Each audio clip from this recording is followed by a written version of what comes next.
নবী সাল্লাল্লাহু আলাইহি সাল্লামের নাম শুনলে হাতের বৃদ্ধাঙ্গুলিতে চুমু খাওয়া এবং চোখে মোছা কি সুন্নাহসম্মত? মসজিদে শুয়ে থাকা বা ঘুমানো যাবে কিনা? মেয়েদের চুল কাটলে কি গুনাহ হবে? ঘুষ দিয়ে চাকরি নিলে সারা জীবনের ইনকাম কি ঘুষের টাকার মতো হয়ে যাবে? পাঠা খাওয়া যাবে কিনা? মনের মধ্যে খারাপ চিন্তা আসলে কি করণীয়? খাওয়ার সময় সালাম দেওয়া যাবে কিনা? ইস্তেনজার পর কি টিস্যু ব্যবহার করা বিরাত? আল্লাহ রাসূল সাল্লাল্লাহু আলাইহি সাল্লাম তো টিস্যু ব্যবহার করেননি। অমুসলিমদের সালাম দেওয়া যাবে কিনা? কালো রঙের জামা কাপড় পরে নামাজ পড়লে কি কোনো অসুবিধা হবে?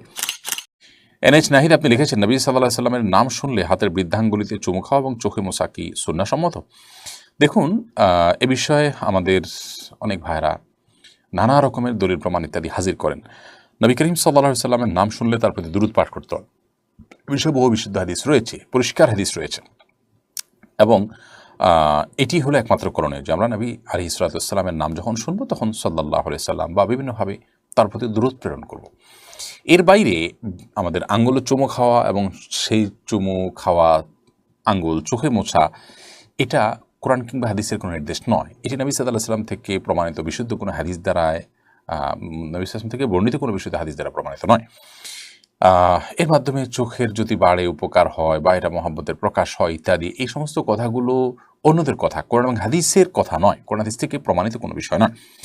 আমাদেরকে মনে রাখতে হবে, আল্লাহ তাআলা বলেছেন, মা আতাকুমুর রাসূলু ফাখুযুহু ওয়া মা নাহাকুম আনহু ফান্তাহু, তোমাদেরকে রাসূল যা দিয়েছেন সেটিকে তোমরা আঁকড়ে ধরো, আর রাসূল সাল্লাল্লাহু আলাইহি সাল্লাম যা থেকে তোমাদেরকে বিরত থাকতে বলেছেন, বারণ করেছেন, তা থেকে তোমরা বিরত থাকো এবং দূরে থাকো। অতএব একজন মুসলমান হিসেবে আমরা সেই কাজগুলো করে যাব যা আমাদেরকে আল্লাহ হাবিব সাল্লাল্লাহু আলাইহি সাল্লাম করতে নির্দেশ করেছেন। তারই অংশ হিসাবে আমরা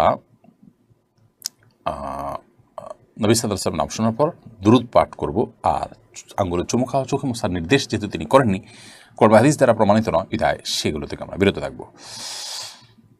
এমনি নাইম হাসান লিখেছেন, মসজিদে শুয়ে থাকা বা ঘুমানো যাবে কিনা? মসজিদ শোবার জায়গা নয়, কিন্তু কেউ যদি ইতিকাফের নিয়তে মসজিদে শোয়, ঘুমায়, তাহলে সেটা ঠিক আছে। অর্থাৎ আপনি যখন মসজিদে প্রবেশ করলেন, নিয়ত করলেন যে আমি মসজিদে অবস্থান করাও একটা ইবাদত, সেই ইবাদতটা করব। মসজিদে গিয়ে নামাজ পড়া যেমন একটা ইবাদত, মসজিদে গিয়ে আমি অবস্থান করব সেটা একটা ইবাদত। অতএব সে নিয়ত করলেন যে মসজিদে অবস্থান করব, মসজিদে থেকে জিকির আজকার, দোয়া, তেলাওয়াত ইত্যাদি করা, এটার উদ্দেশ্যে মসজিদে অবস্থান, সেটা একটা ইবাদত, সেই উদ্দেশ্যে আমি অবস্থান করব, তাহলে সেক্ষেত্রে আপনি ঘুমালেন, শুলেন, কোনো অসুবিধা নেই।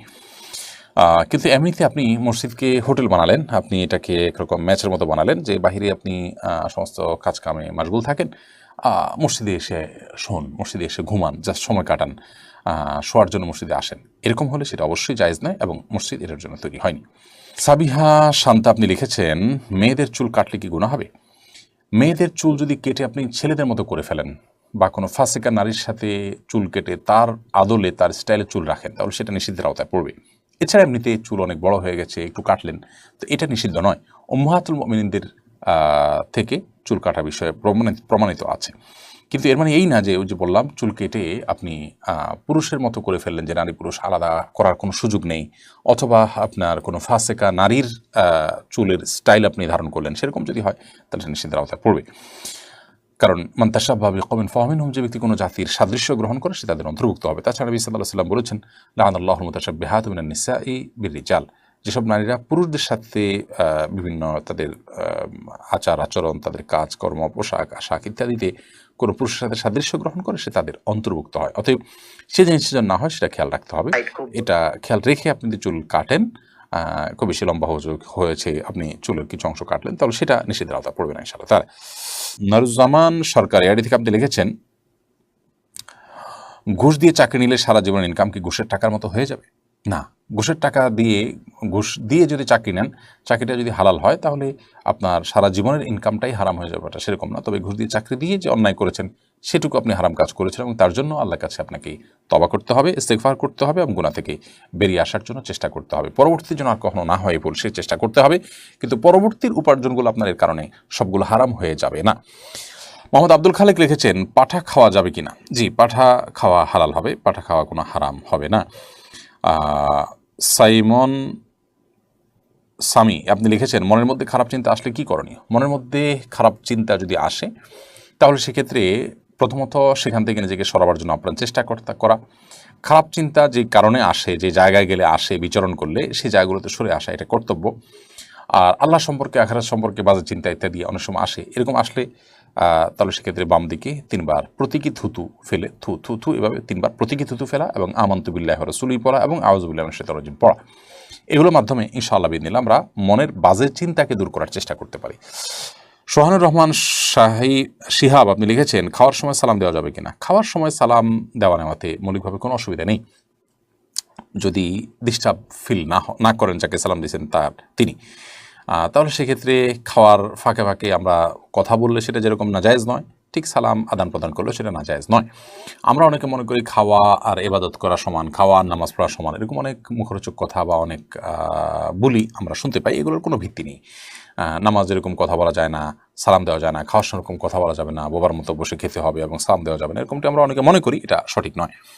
আলাউদ্দিন ফারাবি আপনি লিখেছেন, ইস্তেঞ্জার পর কি টিস্যু ব্যবহার করা বিদআত? আল্লাহ রাসূল সাল্লাল্লাহু আলাইহি ওয়াসাল্লাম তো টিস্যু ব্যবহার করেন। দেখুন,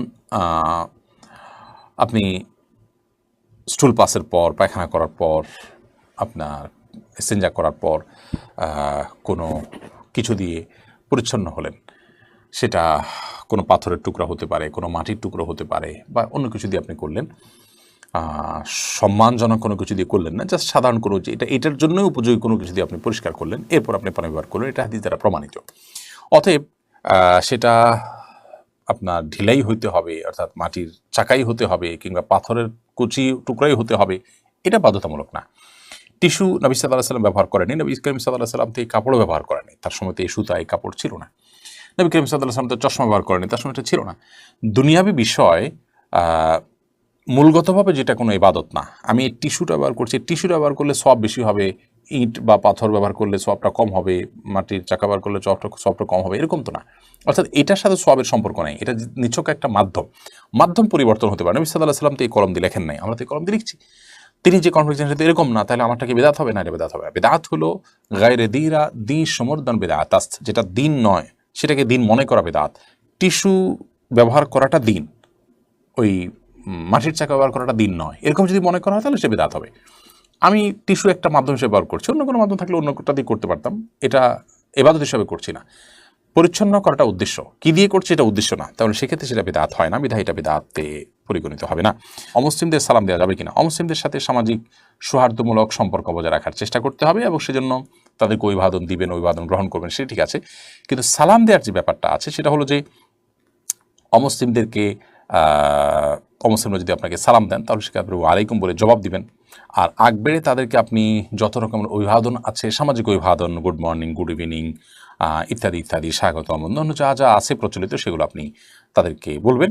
কিন্তু সালাম যেটা আল্লাহ তাআলার গুণবাচক নাম, সেটা তাদেরকে নিবেদন করবেন না, কারণ তারা আল্লাহতে বিশ্বাস রাখেন না। তাছাড়া আপনি সালামের মাধ্যমে যে আল্লাহ তাআলার কাছে শান্তি কামনা করছেন, সে আল্লাহ তো তিনি নিজে বিশ্বাসই করেন না, তিনি যা বিশ্বাস করেন না সেটা তার উপরে আরোপ করে দেওয়া, এটা কখনো ন্যায্যতা হতে পারে না। সেজন্য সালাম আকবরী নয়, বরং তারা যদি সালাম দেন তাহলে আপনি ওয়ালাইকুম বলে জবাব দিবেন। আর এছাড়া সামাজিক সৌহার্দ্যপূর্ণ যে কোনো অভিবাদন, সাধারণ অভিবাদনগুলো তাদের সাথে বিনিময় করা যেতে পারে।